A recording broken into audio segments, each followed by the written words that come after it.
Olá, tudo bem? Meu nome é Eduardo Saig, seja bem-vindo ao Café das 10, um programa semanal onde a gente conversa com os colegas de recursos humanos sobre os principais desafios e tendências da área. Nesse programa, nesse episódio, eu vou conversar com a Fabiola Bidala sobre a importância da comunicação e liderança no cenário de fusões e aquisições. Fabiola, tudo bem?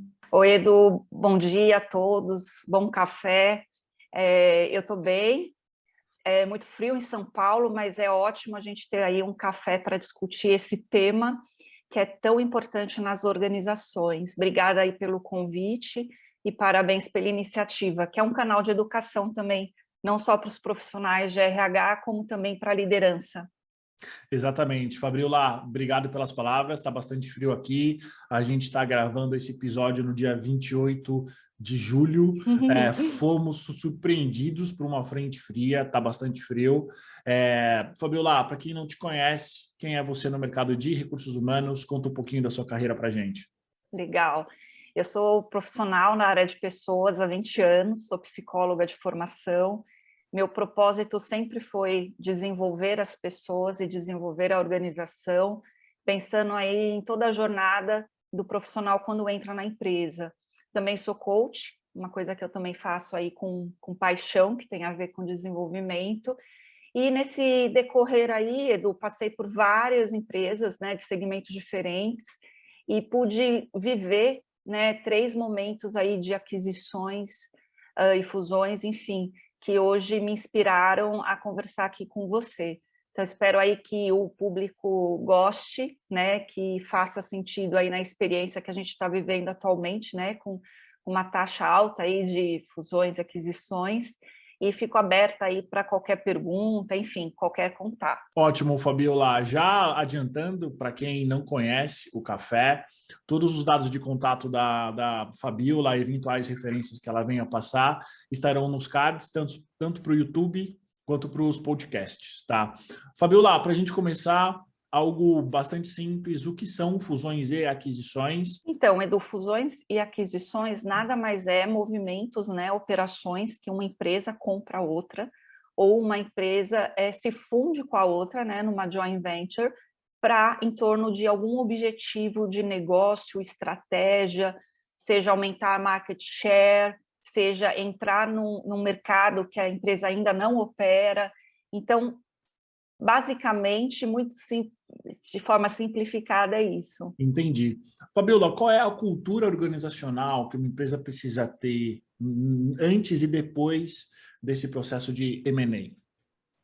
Essa é uma pergunta boa, assim, acho que a cultura, ela não muda da noite para o dia, né? Então, quando uma empresa ela é comprada, ela já tem a forma de operar, né? Então, ela tem isso nas decisões que ela toma, na conduta dos líderes dentro da organização, nos processos. E quando ela compra outra empresa, pode ser uma empresa que seja parecida com ela, né? Porque está no mesmo mercado, enfim, pode ser uma empresa que seja totalmente diferente, né, até de um outro país.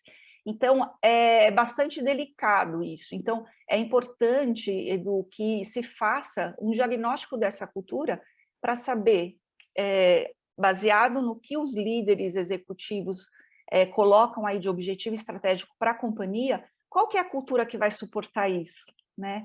Afinal, a empresa não compra só o sistema, ela não compra só o mercado, os clientes, ela compra todo aquele capital intelectual que está ali, que estão nas pessoas. Então, é muito importante que se faça uma análise dessas duas culturas. Excelente. Fabiola, você trouxe algo interessante, né? Ah, e aí a dúvida que me surge é a seguinte: quando a gente tem empresas que são do mesmo segmento, eu entendo que essa integração ela é facilitada. Mas e quando são empresas de segmentos diferentes? Como é que funciona essa integração? Ela segue com a mesma estratégia, com o mesmo modus operandi de empresas do mesmo segmento, ou você tem novos elementos?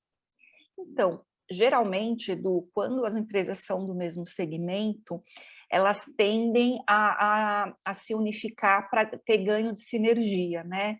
Então, o que é o ganho de sinergia? é quando eu consigo otimizar processos, né, aproveitar melhor as pessoas de forma mais eficiente para trazer um retorno maior para o acionista. Tá?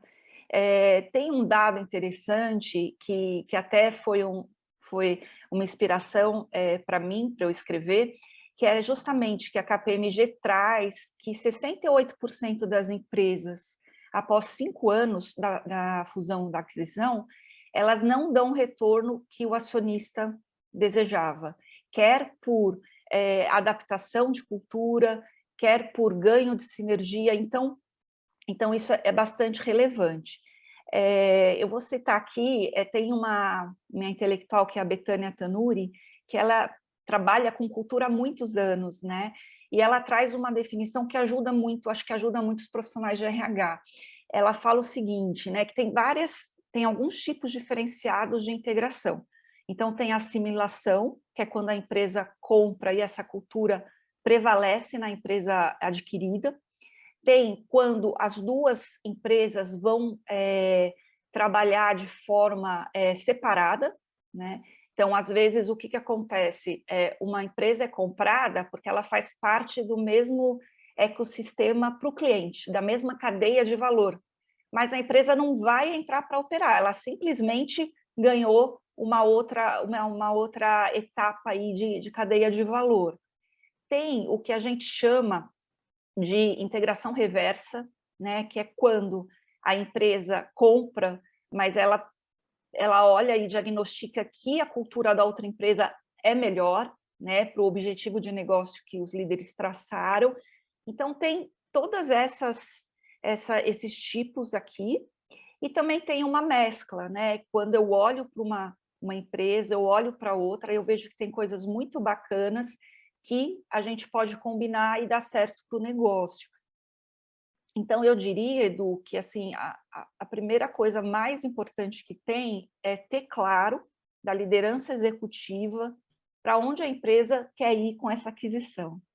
E baseado nisso, se define que tipo de integração vai ter. Porque se você compra por exemplo, a gente está vendo aí muitas compras de startup, né, que já tem uma tecnologia avançada, uma solução para o cliente, e por isso que eles estão dando certo. E aí, se a empresa compra e vai burocratizar um monte de coisa, talvez você perca aquele potencial, né, o motivo pela qual ela foi comprada. Então, tem que fazer um diagnóstico aí bem importante. Entendi, Fabiola. Fabiola, qual é o risco de não ter um trabalho de cultura nesse cenário de aquisições?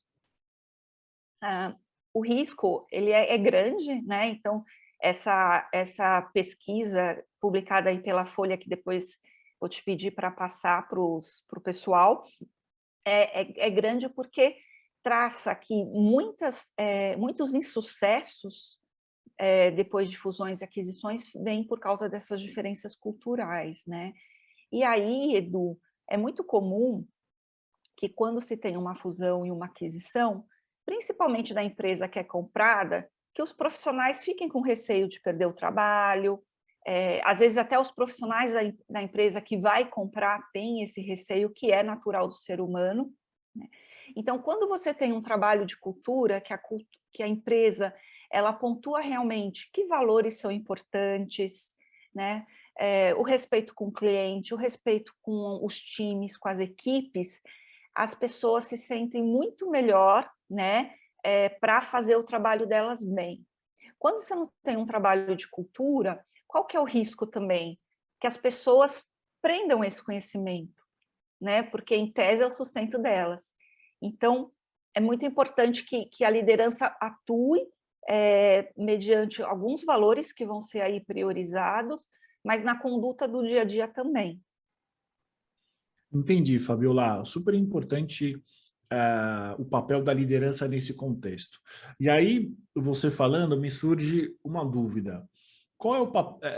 Você consegue falar para a gente a diferença dos papéis das lideranças de quem está sendo adquirido e de quem está sendo adquirente? Tá certo isso? O Tá certo. adquirente? Tá Você consegue certo. falar para a gente rapidamente quais são os papéis? Então, Edu, eu vejo que o papel deveria ser o mesmo, porque se a empresa tem uma estratégia de integração, né, de realmente juntar as operações, o líder de lá ou de cá tem que ter a mesma mensagem para cascatear para as equipes. Então, esse é um papel extremamente importante, porque eu digo que os líderes, eles são braços de nós que trabalhamos nos RHs, né? Então, a gente atua com eles, facilita uma série de coisas de relações humanas, de mensagens de comunicação, mas é eles que estão na ponta, né? É eles que no meio de uma reunião lá com a equipe, se vier uma pergunta, mas o que vai acontecer? É ele que vai responder, né? Então, eu acho que deveria ser o mesmo papel, né? Mesmo em situações como a gente falou, que as operações não se fundem, né? É só uma compra em função de market share, esse líder da empresa comprada, ele também tem que ter lá os seus, a gente chama de talking points, para abordar com a equipe, né? Porque a operação não pode parar, né? A empresa é comprada para dar retorno, né? Entendi. E como que a gente consegue cascatear, talvez, esse modus operandi da liderança para os funcionários? Por meio de todo o canal, seja formal ou informal. Então, geralmente, as empresas aí trabalham reportando resultados por quarter, né? Então, essa é uma cadência bacana de você ter o principal executivo da empresa trazendo mensagens aí de negócio, mas também mensagens de cultura, de pessoas, né? Você tendo um canal, né, de perguntas e respostas também, que podem ser abordados, em ações de educação, treinamento. Uma coisa muito importante nesse processo de integração, Edu, é o onboarding, né? Que é o momento que as pessoas são recepcionadas, porque é natural, você tem uma grande expectativa com a compra. Então, como é que vai ser essa integração? Né? Muitas vezes você vai ter unificação de benefícios, você tem muitas dúvidas mesmo. Então, como é que vai ficar? Como é que eu vou atingir os clientes? Eu vou atingir com a mesma bandeira? Ou já vai ser a bandeira da empresa que comprou? Então, são dúvidas que passam por N temas aí da empresa. E eu digo que sempre tem os fóruns informais, né? Que quando a gente estava trabalhando de forma presencial, era principalmente o cafezinho, que os almoços. A famosa rádio peão, né? A rádio peão, exatamente. Então, se você não comunica, as pessoas vão se comunicar, só que é de uma forma que a gente não tem o controle da comunicação que a gente está enviando. Então, o plano de comunicação é muito importante quando a gente fala da questão do change management, da gestão da mudança. E esse plano ele vai mudando de acordo como as coisas vão acontecendo, os negócios vão fechando. Então, é muito importante que ele seja dinâmico e atualizado. Excelente, Fabiola. E como que a gente consegue enxergar possibilidades de carreira nesse momento que geralmente é um momento de estresse, né? É um momento de incertezas? O que eu sempre costumei dizer aos colaboradores é para focar no trabalho e fazer o melhor possível, né? A carreira hoje, ela é muito do accountability, né? Da responsabilidade do colaborador. Então, se eu enxergo a oportunidade, se eu enxergo o desafio, eu tenho atitude de mostrar para o meu líder, eu tenho atitude de aprender mais sobre a outra empresa. Geralmente as empresas, geralmente não, com certeza, as empresas compram porque elas sabem que tem uma série de talentos que sustentam o conhecimento crítico da organização comprada. Então, as carreiras podem surgir, mas eu digo assim, que talvez muito mais por forma orgânica, né, de você ter posições abertas, as pessoas se candidatarem, terem as mesmas condições, mas também de forma que, às vezes, um negócio fundido abre uma oportunidade de uma área que nunca tinha se pensado, por que não? né? E aí você tendo pessoas preparadas, é muito mais fácil você valorizar as pessoas internamente do que buscar no mercado, né? Então, acho que assim, carreira e estudo, estar atento às oportunidades, conectado ao negócio da empresa, e acho que aí a sorte ajuda aí com preparo. Excelente, Fabiola. E aí a pergunta de ouro, né? Nesse contexto todo que você trouxe, que é um contexto geralmente complexo, longe de ser simples, longe de ser fácil. Qual é o papel do RH nisso tudo? Então, o papel do RH, aí até mencionando a sua conversa com o Rafu, que foi bem bacana também, ele começa antes, bem antes da compra se efetivar, né? Então, a gente tem todo aquele processo de due diligence que o RH mapeia risco trabalhista, passivos, faz um mapeamento de benefícios, de estrutura organizacional, né? E quando realmente a compra é efetivada, você tem todo esse trabalho de acolher as pessoas que estão chegando, do onboarding, de educação, de consultoria interna para os líderes, né? Independente de a empresa ter um papel de um business partner, de um consultor, qualquer pessoa do RH faz esse papel no dia a dia com os líderes. Tem uma coisa muito importante, Edu, que é mapear esses conhecimentos críticos. Então, criticidade no sentido assim, do que é core para a organização, do que a gente não pode perder, porque aí a gente perde competitividade, né? Então, isso é bastante importante. E, obviamente, se ocorrer algum desligamento, como é todo esse planejamento, o RH com o líder, ele é muito importante para que se faça um desligamento, um encerramento aí do ciclo nessa empresa com respeito, né? A gente diz assim que as pessoas que saem, né, a forma como as pessoas saem, quer que elas tenham algum apoio da empresa, de outplacement, de extensão de benefícios, ela carrega uma gratidão porque ela fez todo um ciclo aí dentro da organização, mas para as pessoas que ficam, elas observam como a empresa trata esses profissionais que estão saindo, que geralmente são colegas, são amigos, e isso, intangivelmente, aparece nas atitudes dos colaboradores que ficam.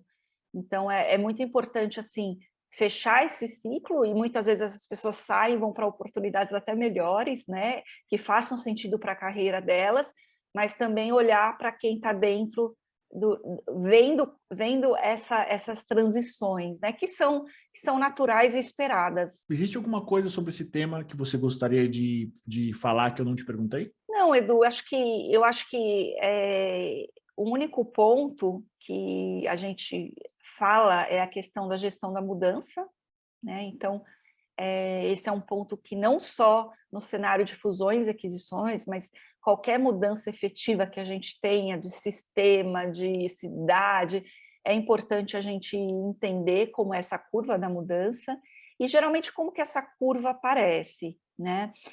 Geralmente as pessoas negam que isso vai acontecer, como se fosse uma especulação, depois elas ficam com raiva porque elas percebem que realmente vai acontecer, depois elas barganham, poxa, o que eu posso ganhar disso? Até elas aceitarem e elas começarem a jogar o jogo junto com a organização. Então, se a empresa ela percebe como essa curva ela aparece na organização, ela pode acelerar para que essa aceitação chegue mais rápido, porque as pessoas vão ser mais produtivas, vão compartilhar mais conhecimento e vai ganhar velocidade, né, com o objetivo do negócio. Então, é só esse ponto que acho que o plano de comunicação e o trabalho com os líderes ajuda muito a acelerar essa curva com as equipes. Entendi, Fabiola. Enquanto você estava falando, veio formulando na minha cabeça uma pergunta. Como que você imagina que seja um bom processo de fusão e de aquisição, do ponto de vista de pessoas, do ponto de vista de recursos humanos. Nesse cenário de trabalho remoto, existem mudanças significativas, eventualmente de um modelo de trabalho presencial para um modelo flexível, para um modelo remoto? Como que você imagina que seja todo esse processo, a gente trabalhando de casa? Essa é uma pergunta assim, muito relevante no cenário, porque nesse primeiro trimestre desse ano, a gente teve aí uma alta de 31% em relação ao ano anterior, de fusões e aquisições. E principalmente nos setores de tecnologia, saúde, varejo e educação, né? Isso turbinado por esse contexto da pandemia, porque as empresas precisavam acelerar e se adaptar tecnologicamente para operar. Assim, Edu, aí tem uma coisa interessante, né? Que a curva do brasileiro, ela, em termos de contato, ela era muito importante, né? Então, essa coisa presencial, não só do brasileiro, mas acho que do latino em si. Acho que quando a gente olha a cultura americana, os países da Europa, é um pouquinho diferente, né? Eles estão mais acostumados com isso, eu diria até com uma gestão mais de resultados, porque muitos reportes são matriciais, então eu percebo um pouco disso. Eu acho que, assim, fazendo um onboarding e o líder tendo essa conexão olho no olho, eu acredito muito no trabalho remoto, né? Eu acho que quando a pandemia passar, né, se Deus quiser vai passar, eu gosto da ideia de ter 2 dias no escritório, por exemplo, para que as equipes se reúnam, né? Mas assim, eu vi várias vezes que as pessoas são mais produtivas em casa, né? Ou porque tem que fechar relatório, tem que fazer trabalhos analíticos, ou não fica com tanto blá blá blá que a gente sabe que acontece no escritório. Mas, então, eu acho que vai ser um modelo híbrido, mas voltando à sua pergunta, eu acho que com respeito, com carinho, com foco em resultado, as empresas vão se suceder bem, porque os processos são os mesmos, né? Eu digo, você vai ter um onboarding, só que virtual, você vai ter treinamentos, mas de uma forma remota e talvez num formato bem mais short do que você teria em sala de aula, mas isso faz parte, né? Porque os hábitos dos profissionais também estão mudando. Então, eu acredito que vai ter uma evolução boa, tem tudo para ter. Muito bom, Fabiola. Quero agradecer pelo seu tempo, pela sua disponibilidade. Obrigado por você ter compartilhado com a gente bastante coisa. Você quer deixar alguns últimos recados? Quero convidar aí o pessoal a postar os comentários. Acho que a gente está tendo aí, como eu falei, né, grandes operações e não existe certo ou errado, né? Às vezes é uma mescla de estratégias que a gente, como profissional de RH, usa. Então, quanto mais a gente compartilhar, mais a gente consegue se servir, né, de lições aprendidas, de boas práticas que os outros usaram e deram certo. E super obrigada, Edu, aí pela oportunidade de passar um pouco do que eu aprendi na minha experiência. Espero que seja valioso aí para as pessoas. Fabiola, foi ótimo. Mais uma vez agradeço pelo seu tempo, pela sua disponibilidade. Quero convidar todo mundo a acessar o perfil do LinkedIn da Fabiola, se conecta com ela. Ela sempre posta coisas interessantes. Bom, para você que está vendo a gente, para você que está ouvindo, curta, compartilhe o nosso canal e até o próximo cafezinho das 10. Obrigado pela audiência.